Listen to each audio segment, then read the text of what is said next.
Hello friends, welcome back to my channel. Before starting this, please subscribe to my channel. Hello my dear students, very good morning to all of you. ಇವತ್ತಿನ ವಿಡಿಯೋದಲ್ಲಿ ಏನಪ್ಪ ಅಂತ ಹೇಳಿದ್ರೆ ತುಂಬ ಜನ students ಈ exam ಟೈಮಲ್ಲಿ ತುಂಬ ಕಷ್ಟಪಡ್ತಿರ್ತಾರೆ.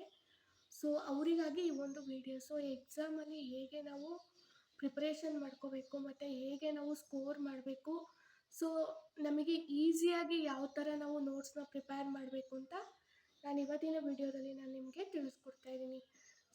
ಎಕ್ಸಾಮ್ ಅಂದಿದ ತಕ್ಷಣವೇ ಎಲ್ರಿಗೂ ಭಯ ಇರುತ್ತೆ, ಏನಪ್ಪ ಬರೆಯೋದು, ಫುಲ್ ಟೆನ್ಷನಲ್ಲಿ ಇರ್ತೀರ. ಅದಕ್ಕಾಗಿ ನಾನು ನಿಮಗೆ ಒಂದು ಟಿಪ್ಸನ್ನು ಹೇಳ್ಕೊಡ್ತೀನಿ.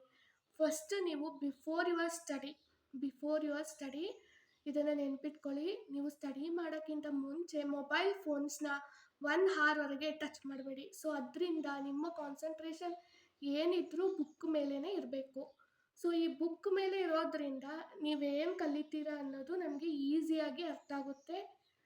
ನೆಕ್ಸ್ಟ್ ಸೆಕೆಂಡ್ ಸ್ಟೆಪ್, ನೀವು ಕಲಿಬೇಕಂದ್ರೆ ಈಗ ಮ್ಯಾಮ್ಗಳು ನೋಟ್ಸ್ ಕೊಟ್ಟಿರ್ತಾರೆ. ನಿಮ್ಗೆ ಅದೇನಾದರೂ ಡಿಫಿಕಲ್ಟ್ ಆಯಿತು ಅಂದರೆ ಕ್ರಿಯೇಟ್ ಯುವರ್ ಓನ್ ನೋಟ್ಸ್, ಅಂದರೆ ನೀವೇ ನಿಮ್ಮದು ಸ್ವಂತ ನೋಟ್ಸನ್ನು ಪ್ರಿಪೇರ್ ಮಾಡಿ. ಇದರಿಂದ ನೀವು ಲಾಸ್ಟ್ ಎಕ್ಸಾಮಲ್ಲಿ 10 ಮಿನಿಟ್ಸ್ ಇರುವಾಗ ನೀವು ನಿಮ್ಮ ಪ್ರಿಪ್ರೇಷನ್ನ ಮಾಡ್ಕೋಬೋದು. ಈ ನೋಟ್ಸು ಏನಕ್ಕೆ ಮಾಡಬೇಕಂತ ಹೇಳಿದ್ರೆ, ಈಗ ಮ್ಯಾಮು ಸ್ವಲ್ಪ ಡಿಫ್ರೆಂಟ್ ಪಾಯಿಂಟ್ಸ್ ಕೊಟ್ಟಿರ್ತಾರೆ, ಅದು ನಿಮಗೆ ಡಿಫಿಕಲ್ಟ್ ಆಗಿರುತ್ತೆ ಕಲಿಯೋಕ್ಕೆ. ಹಾಗಾಗಿ ಈ ನೋಟ್ಸ್ ಪ್ರಿಪೇರ್ ಮಾಡೋದ್ರಿಂದ ನಿಮಗೆ ಒಂದು ಸ್ವಲ್ಪ ಕಲಿತಂಗೂ ಆಗುತ್ತೆ, ಮತ್ತು ನೀವು ಅದರ ವರ್ಡ್ಸ್ಗಳನ್ನ ಮತ್ತು ಸ್ಪೆಲ್ಲಿಂಗ್ಸ್ಗಳನ್ನ ಯಾವ ಥರ ಕರೆಕ್ಟಾಗಿ ಬರೆಯೋದು ಅಂತ ತಿಳ್ಕೊಂಡಂಗೂ ಆಗುತ್ತೆ. ನೆಕ್ಸ್ಟ್ ನಿಮ್ಮ ಎಕ್ಸಾಮಿಗೆ ಇದು ಈಸಿ ಆಗುತ್ತೆ. ನೆಕ್ಸ್ಟ್ ಥರ್ಡ್ ಸ್ಟೆಪ್ ಬಂದು refer your old question paper. Refer your old question paper ಅಂದರೆ ಈಗ ಪ್ರೀವಿಯಸ್ ಬ್ಯಾಚ್ ಅವ್ರದ್ದು ಕ್ವಶನ್ ಪೇಪರ್ಸ್ನ ಕಲೆಕ್ಟ್ ಮಾಡಿ, ಅವ್ರದ್ದು ನೋಟ್ಸ್ನ ಕಲೆಕ್ಟ್ ಮಾಡಿ ನೀವು ಸಮ್ಸ್ನ ಪ್ರಿಪೇರ್ ಮಾಡಬೇಕಾಗುತ್ತೆ. ಅಥವಾ ಯಾವುದಾದ್ರು ಥಿಯರಿ ಎಕ್ಸಾಮ್ ಇದ್ದರೆ ಅವ್ರದ್ದು ಪಾಯಿಂಟ್ಸ್ನ, ನಿಮ್ಮ ಪಾಯಿಂಟ್ಸ್ನ ಕಂಪೇರ್ ಮಾಡಿ ನಿಮ್ಗೆ ಅದರಲ್ಲಿ ಯಾವ್ದು ಈಸಿ ಇರುತ್ತೆ ಅದನ್ನು ನೀವು ಕಲಿಬೋದಾಗುತ್ತೆ. ನೆಕ್ಸ್ಟ್ ಫೋರ್ತ್ ಸ್ಟೆಪ್ ಅಂದರೆ, ನೀವು ಸ್ಟಡಿ ಮಾಡುವಾಗ ನಿಮ್ಮ ಕಾನ್ಸಂಟ್ರೇಷನ್ ಏನಿದ್ರು ನಿಮ್ಮ ಬುಕ್ಸ್ ಮೇಲೆ ಇರಬೇಕಾಗುತ್ತೆ. ಬೇರೆ ಕಡೆ ಏನಾದರೂ ಕಾನ್ಸಂಟ್ರೇಷನ್ ಹೋಯಿತು ಅಂದರೆ ನಿಮಗೆ ಸ್ಟಡಿ ಮೇಲೆ ಫೋಕಸ್ ಮಾಡೋಕ್ಕಾಗಲ್ಲ. ಫಾರ್ ಎಕ್ಸಾಂಪಲ್, ನೀವು ಡೈಲಿ ಓದಿಲ್ಲ ಅಂದರೂ ಪರವಾಗಿಲ್ಲ, ಇವತ್ತು ಕ್ಲಾಸಲ್ಲಿ ನೀವು ಏನು ವರ್ಕ್ ಮಾಡಿರ್ತೀರ ಅದನ್ನು ಒಂದು 30 ಮಿನಿಟ್ಸ್ ಸಂಜೆ ಟೈಮಲ್ಲಿ ನೋಡ್ಕೊಳ್ಳಿ, ಮತ್ತು ಬೆಳಗ್ಗೆ ಒಂದು 30 ಮಿನಿಟ್ಸ್ ನೋಡಿಕೊಂಡು ನಿಮ್ಮ ಎಕ್ಸಾಮಿಗೆ ಪ್ರಿಪೇರ್ನ ಮಾಡ್ಕೋಬೋದು. ಈಗ ತುಂಬ ಜನಕ್ಕೆ ಕಷ್ಟ ಅನ್ನಿಸ್ಬೋದು, ಎಕ್ಸಾಮ್ ಪೇಪರ್ ನೋಡಿ ನಿಮಗೆ ಟೆನ್ಷನ್ ಕೂಡ ಆಗುತ್ತೆ. ಇದಕ್ಕೆ ಒಂದು ಸೊಲ್ಯೂಷನ್ ಅಂತ ಏನಂತ ಹೇಳೋದಾದರೆ, ನೀವು ಫಸ್ಟ್ ನಿಮಗೆ ಯಾವ ಕ್ವಶನ್ ಗೊತ್ತು ಕರೆಕ್ಟಾಗಿ ಕಾನ್ಸಂಟ್ರೇಟಾಗಿ ನೀವು ಯಾವ ಕ್ವಶನ್ ಕಲ್ತಿದ್ದೀರಾ ಅದನ್ನು ನೀವು ಫಸ್ಟ್ ಬರೆದ್ಬಿಡಿ. ಲೇಟರ್ ಆನ್ ನೀವು ಥಿಂಕ್ ಮಾಡಿ ಬರೀರಿ. ಇದರಿಂದ ನಿಮಗೆ ಸ್ಕೋರ್ ಆಗುತ್ತೆ. ಮತ್ತು ಲಾಸ್ಟ್ ಮೂಮೆಂಟಲ್ಲಿ ತುಂಬ ಜನ ಹೇಳ್ತಾರೆ ಟೈಮ್ ಸಾಲೋದಿಲ್ಲ ಎಕ್ಸಾಮಲ್ಲಿ ಅಂತ. ಎಕ್ಸಾಮಲ್ಲಿ ಟೈಮ್ ಸಾಲೋದಿಲ್ಲ ಅಂತಲ್ಲ, ನಾವು ಟೈಮ್ನ ಮೇಂಟೈನ್ ಮಾಡಬೇಕಾಗುತ್ತೆ. ಈಗ ಒಂದು 8 ಮಾರ್ಕ್ಸ್ದು ಕ್ವಶನ್ ಕೊಟ್ಟಿದ್ರೆ ಒಂದು 4 to 5 ಕ್ವಶನ್ ಅಟೆಂಡ್ ಮಾಡಬೇಕಾಗುತ್ತೆ ಒಂದು ಮೇನಿಂದ. ಅವಾಗ ನೀವು 4 to 5 ಕ್ವಶನ್ ಅಟೆಂಡ್ ಮಾಡೋಕ್ಕೆ ತುಂಬ ಟೈಮ್ ತೊಗೊಳ್ತೀರಾ.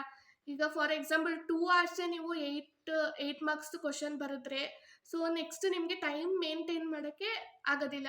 ಅದಕ್ಕಾಗಿ ಆದಷ್ಟು ನೀವು ಸ್ವಲ್ಪ ಕಂಟೆಂಟ್ನ ತುಂಬಿ ಸ್ವಲ್ಪ ಬರೆಯೋದನ್ನು ನೀಟ್ನೆಸ್ ಆಗಿ ಬರೆದು ಮತ್ತು ಟೈಮ್ನ ಸ್ವಲ್ಪ ಮ್ಯಾನೇಜ್ ಮಾಡಿ. ಈಗ ಫಾರ್ ಎಕ್ಸಾಂಪಲ್ ಹೇಳೋದಾದರೆ, ಸ್ಟೂಡೆಂಟ್ಸ್ಗೆ ಜಾಸ್ತಿ 6 ಮಾರ್ಕ್ಸ್ದೆಲ್ಲ ಕ್ವಶನ್ ಕೊಟ್ಟಿರ್ತಾರೆ.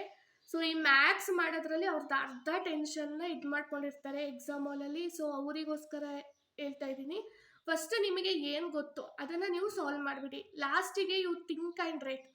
ಈಗ 6 ಮಾರ್ಕ್ಸದು ಒಂದು 4 ಕ್ವಶನ್ ಕೊಟ್ಟಿದ್ರೆ ನೀವು ಅದಕ್ಕೆ 1 hour ತೆಗೆದ್ರೆ ನಿಮ್ಮದು ಟೈಮ್ ತುಂಬಾ ವೇಸ್ಟ್ ಆಗುತ್ತೆ. ಹಾಗಾಗಿ ನೀವು ಟೈಮ್ ಮೇಂಟೈನ್ ಮಾಡಬೇಕಂದ್ರೆ 6 ಮಾರ್ಕ್ಸ್ದು 4 ಕ್ವಶನ್ನ ನೀವು 30 ಮಿನಿಟ್ಸಲ್ಲಿ ಸಾಲ್ವ್ ಮಾಡಿ ಮುಗಿಸ್ಬೇಕು. ಅದರಿಂದ ನಿಮಗೆ ಟೈಮ್ ಮೇಂಟೈನ್ ಆಗ್ಬೋದು. ಇದರಿಂದ ನೀವು ಲಾಸ್ಟ್ ಹಾಫ್ ಆನ್ ಅವರ್ ನೀವು ಯಾವತ್ತೂ ಪೆಂಡಿಂಗಲ್ಲಿ ಇಟ್ಕೋಬೇಕು. ಏನಕ್ಕಂದರೆ ಈ ಲಾಸ್ಟ್ ಹಾಫ್ ಆನ್ ಅವರಲ್ಲಿ ನಾವು ಪೇಪರ್ನ ಚೆಕ್ ಮಾಡಬೇಕಾಗುತ್ತೆ. ಈ ಪೇಪರ್ ಏನಕ್ಕೆ ಚೆಕ್ ಮಾಡ್ತೀವಿ ಅಂತ ಹೇಳಿದ್ರೆ, ನಾವೇನಾದರೂ ಬರ್ದಿರೋದು ಮಿಸ್ಟೇಕ್ ಆಗಿದೆಯಾ ಅಥವಾ ರಾಂಗ್ ಏನಾದರೂ ಬರ್ದಿದ್ದೀವ ಅಂತ ನೋಡಿಬಿಟ್ಟು ಪೇಪರ್ನ ನೀಟಾಗಿ ಮೇಂಟೆನೆನ್ಸ್ ಮಾಡಬೇಕಾಗುತ್ತೆ. ಇದರಿಂದ ನಿಮ್ಮ ಪೇಪರ್ ಹೈಲೈಟಾಗಿ ಕಾಣಿಸುತ್ತೆ, ವ್ಯಾಲ್ಯೂಯೇಷನ್ ಅವ್ರಿಗೆ ತುಂಬಾ ಹೈಲೈಟಾಗಿ ಕಾಣುತ್ತೆ. ಇದರಿಂದ ನಿಮಗೆ ಸ್ಕೋರ್ ಕೂಡ ಸಿಗುತ್ತೆ. ನೆಕ್ಸ್ಟ್ ಸ್ಟೆಪ್ ಏನಂದರೆ, ಎಲ್ಲ ಸ್ಟೂಡೆಂಟ್ಸು ಅವ್ರದ್ದು ಎಕ್ಸಾಮ್ ಬುಕ್ನ ನೀಟಾಗಿ ಒಂದ್ಸತಿ ಚೆಕ್ ಮಾಡಬೇಕಾಗತ್ತೆ. ಬುಕ್ ಏನಾದರೂ ಟೇರ್ ಆಗಿದೆಯಾ, ಅಥವಾ ನಿಮ್ಮದು ನೇಮ್ ಏನಾದರೂ ಮಿಸ್ ಆಗಿದೆಯಾ, ಆ ಥರ ನೀಟಾಗಿ ನೀವು ಚೆಕ್ ಮಾಡಿ ನಿಮ್ಮ ಎಕ್ಸಾಮಿಗೆ ನೀವು ಪ್ರಿಪೇರ್ ಮಾಡ್ಕೊಳ್ಬೋದಾಗುತ್ತೆ. ಸೊ ಇಷ್ಟು ಹೇಳ್ತಾ ಇವತ್ತಿನ ವಿಡಿಯೋನ ನಾನು ಇಲ್ಲಿಗೆ ಎಂಡ್ ಮಾಡ್ತೀನಿ. ನೆಕ್ಸ್ಟ್ ನಿಮಗೆ ಯಾವುದೆಲ್ಲ ವಿಡಿಯೋ ಬೇಕು ಅಂತ ನನಗೆ ಕಮೆಂಟ್ ಮಾಡಿ, ನಾನು ಅದ್ರ ಬಗ್ಗೆ ವಿಡಿಯೋ ಮಾಡಿ ನಿಮಗೆ ತಿಳಿಸ್ತೀನಿ. Thank you friends. So please like my video and support me for more videos like this.